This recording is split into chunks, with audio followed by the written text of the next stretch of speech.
नमस्कार, स्वागत है आपका हमारा समाचार में और मैं हूं आपके साथ दिव्या शेखावत। राजस्थान की राजनीति में जो उठापटक चल रही है वो सभी को दिखाई पड़ रही है, क्योंकि राजस्थान में उपचुनाव हुए हैं 7 सीटों पर और 5 सीटों पर बीजेपी ने बाजी मारी है। आज उसी पर थोड़ी सी चर्चा करेंगे। मेरे साथ है गजराज सिंह जी नाथावत, बीजेपी कार्यकर्ता है। इसके साथ साथ ही मैं कहूँगी कि एक अच्छे एक्टर भी हैं। बहुत स्वागत करूंगी। सबसे पहले तो गजराज जी आपका पहला सवाल तो अभी आपके एक्टिंग लाइन से जान लेते हैं कि थोड़ी सी राजनीति की क्या लंबी चर्चा है तो उसको थोड़ी देर बाद करते हैं। पहला सवाल तो यही है कि रिदम राजस्थान के साथ आप गाने कर रहे हैं, नया सॉन्ग आपका रिलीज होने वाला है, पोस्टर भी बड़ा अच्छा सा पोस्टर निकल चुका है, और क्या कुछ कहेंगे इसके लिए आप? सबसे पहले खमा गणी जय माता जी की।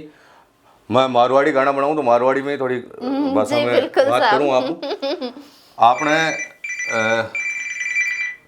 राजस्थान को, कल्चर को, राजस्थान भाषा को मान्यता दिलाने के लिए काफी लोग प्रयास कर रहे हैं। काफी सालों से ही अपने राजस्थान के अंदर अपनी राजस्थानी भाषा को जो मान्यता मिलनी चाहिए, विधानसभा से लेके मतलब हर जगह से अपनी आवाज़ बुलंद करने के लिए काफ़ी लोग लगे हुए हैं। तो उनमें छोटा सा योगदान मारो भी है। हालांकि मैं तो छोटा मोटा काम धंधाड़ो आदमी हूँ, पर मैंने सोचियो कि आपा ई लाइन में आ और राजस्थानी भाषा ने आगे और इन मान्यता दिलाने वास्ते हमारे जो जीजा है राजस्थान पॉप सिंगर मीनाक्षी राठौड़ और हराज सिसोदिया जो सिक्कर से हैं, डायरेक्टर हैं, बहुत अच्छे सॉन्ग्स बनाए हैं। आज तक मीनाक्षी राठौर कम से कम ज़्यादा नहीं तो 150-200 गाने ऐसे सॉन्ग आए हैं जो लोग सुनते हैं उनके, जैसे बाई सारा बीरा, इस तरह के काफ़ी सारे सॉन्ग बाका आया है जो काफ़ी सारे पॉपुलर हुए हैं। तो बाद में मैं देखता हुआ बेम बाकी साथ में मैं वो राजस्थानी कल्चर रो और राजस्थानी वेशभूषा रो, राजपूत पूरी राजपूत वेशभूषा के हिसाब से जो गाना तो कई प्रकार का हुआ है। आपने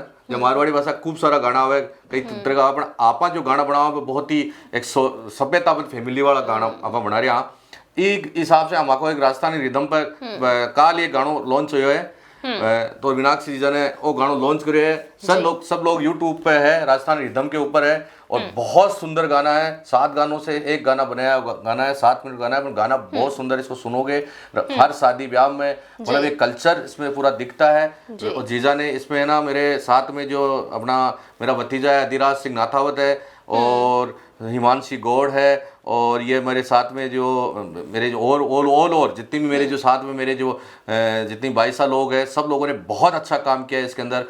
मीनाक्षी राठौड़ ने बहुत अच्छा इसके अंदर मतलब गाने का बनाने के लिए अपना बहुत टाइम दिया है, इसलिए तो सभी लोग इस गाने को पसंद करें। मैं चाहूँगी कि हर कोई अपनी शादी ब्याह में गाना चलावे, लाइक करे, करे। तो आ चीज मैं आपने क्या बोलता हूँ राजस्थानी तो थारी भाषा में मैं भी एक लाइन बोल दूं कि मतलब मकसद यो ही है थारो की राजस्थानी भाषा ने टॉप पे ले जानो है। हाँ, मारो मकसद वही है कि काफी सारा लोग राजस्थानी भाषा ने मान्यता दिलाने वास्ते काफी प्रयास कर रहे हैं। तो एक छोटा सा योगदान मारो भी है, मारो एक शौक है, मारो कोई बिजनेस को मारो शौक है। हाँ। मगर इस शौक के साथ का मायने राजस्थान के लिए कुछ मैं कर सकूं। राजस्थान की धरती माल पैदा होना, राजपूत था तो धरती माल पैदा होना, तो राजस्थान की धरती के वास्ते कहीं कर सका मान्यता देने के लिए भाषा ने मान्यता देने के लिए आप कुछ आप योगदान कोई बात हो सके कि अपनी भाषा ने ऊपर ले जा रहे हैं।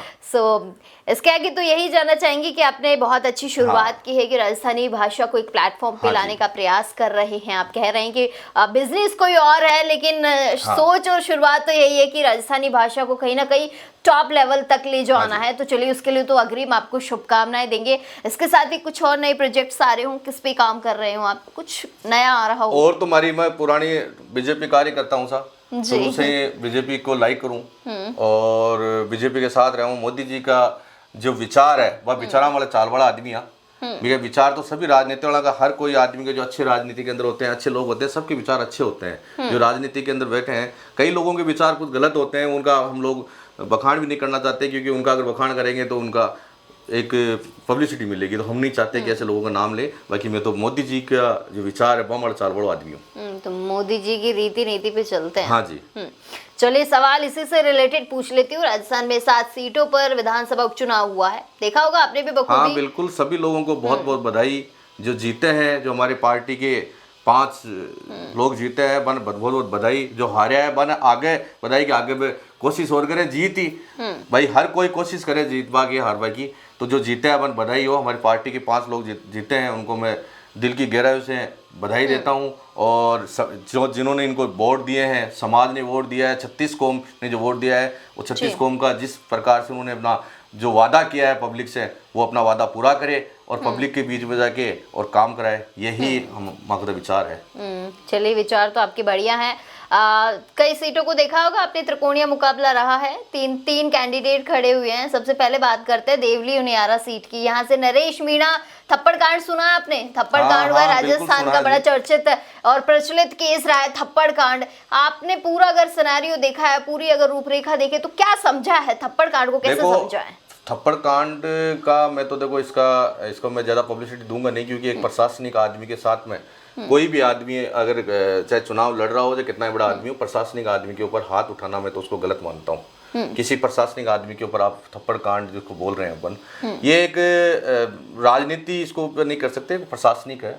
बहुत पढ़े लिखे उन्होंने अपने प्रशासन के अंदर उन्होंने अपना योगदान दिया, तो उस बंदे पे हाथ उठाना मैं नरेश जी को गलत मानता हूँ। मगर हो जाता है, नरेश जी भी अच्छे आदमी है, प्रयास करते हैं, अपनी लाइफ के अंदर संघर्षशील इंसान है, बहुत छात्र राजनीति से जुड़े हुए इंसान है, तो मैं भी जानता हूँ उनको। मगर मैं थप्पड़ कांड को तो मैं अपने इसको थोड़ा सा इसका मैं ज़्यादा पब्लिसिटी नहीं देना चाहता।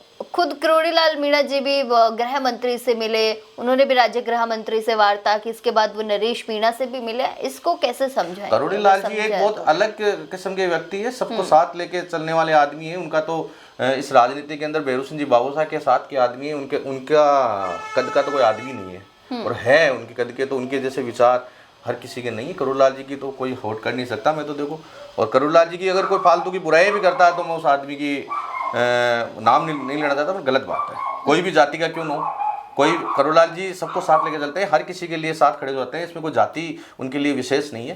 किरोड़ीलाल जी अपने भाई को आज चुनाव में खड़ा किया उन्होंने, तो ठीक है, हर कोई अपना चाहता है कि मेरा भाई खड़ा हो, मेरा वो खड़ा हो। मगर किरोड़ीलाल जी का थोड़ा अलग है। किरोड़ीलाल जी बहुत अच्छे इंसान है, डॉक्टर से उन्होंने राजनीति चालू करी है, डॉक्टर थे, और आज वो इस कद पे है कि सबको साथ लेके चलने वाले आदमी। तो मैं तो उनके बारे में तो देखो, हमारे बड़े हैं, बुजुर्ग आदमी है, हमारे भैरू सिंह जी बाबूसा के साथ के हैं, तो ऐसे आदमी का हम लोग नाम भी लेते हैं तो गलत बात है। उनका तो एक अच्छा ही नाम लेना चाहिए।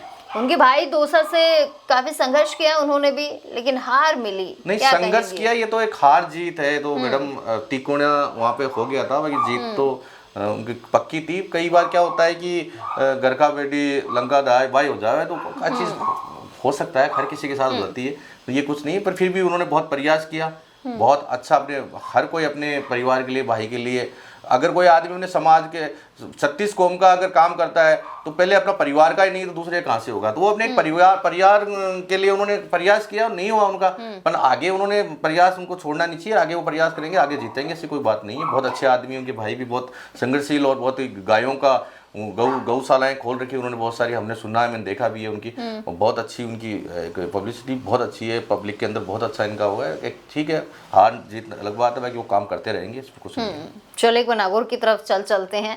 नागौर को कैसे समझा, क्या देखा है नागौर में कि रेवंत राम डांगा सीट निकाल ले गए? हालांकि हनुमान बेनीवाल का भी बहुत जोर था, उन्होंने भी काफी मेहनत की है कनिका बेनीवाल को इस उपचुनाव में कि कहीं ना कहीं सीट उनके खाते में चली जाए। देखो, ये चुनाव है, पब्लिक कब किसके तरफ घूम जाए इसका तो पता नहीं, मगर रेवंत राम जी भी एक जमीन से जुड़े हुए आदमी है, बहुत अच्छे, पब्लिक से हर किसी से जुड़े हुए आदमी थे, और अपने बीच के आदमी थे।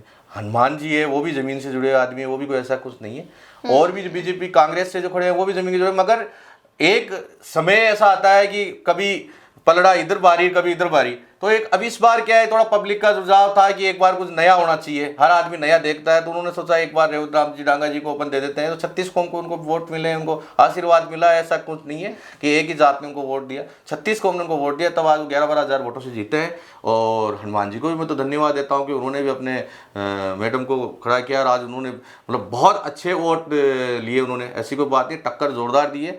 मगर रेवंत राम जी को मैं शुभकामनाएं देता हूँ कि जिस प्रकार पब्लिक को बोल के आए हैं आगे मैं ये कर दूंगा, वो कर दूंगा, तो पब्लिक के उसी चीज़ पे उतरे और काम करे, पब्लिक को दिखाए आगे। फिर और समय खूब पड़ा लाइफ में। लेकिन कांग्रेस के खाते में सिर्फ एक सीट, कांग्रेस के खाते में तो एक भी नहीं आनी चाहिए थी वैसे तो।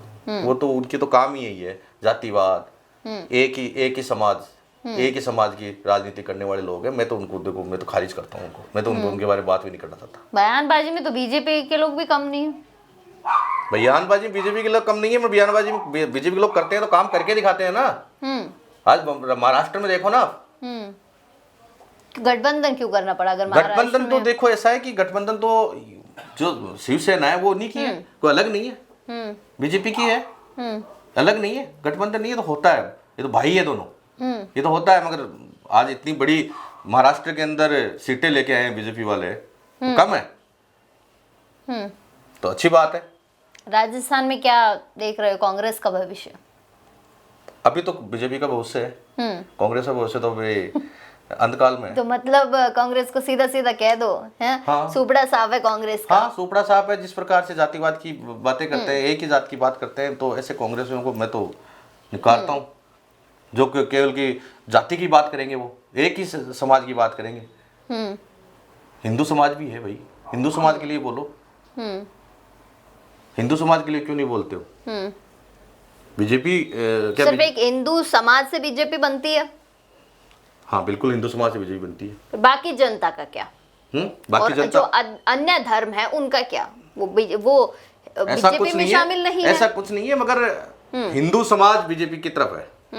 मेरा मानना है, मेरी खुद की मतलब जवान है, मैं खुद कह रहा हूँ, मैं लोगों के मैं ठेका नहीं ले रहा, मैं खुद कह रहा हूँ हिंदू समाज बीजेपी की तरफ है, जो हिंदू है वो बीजेपी की तरफ है।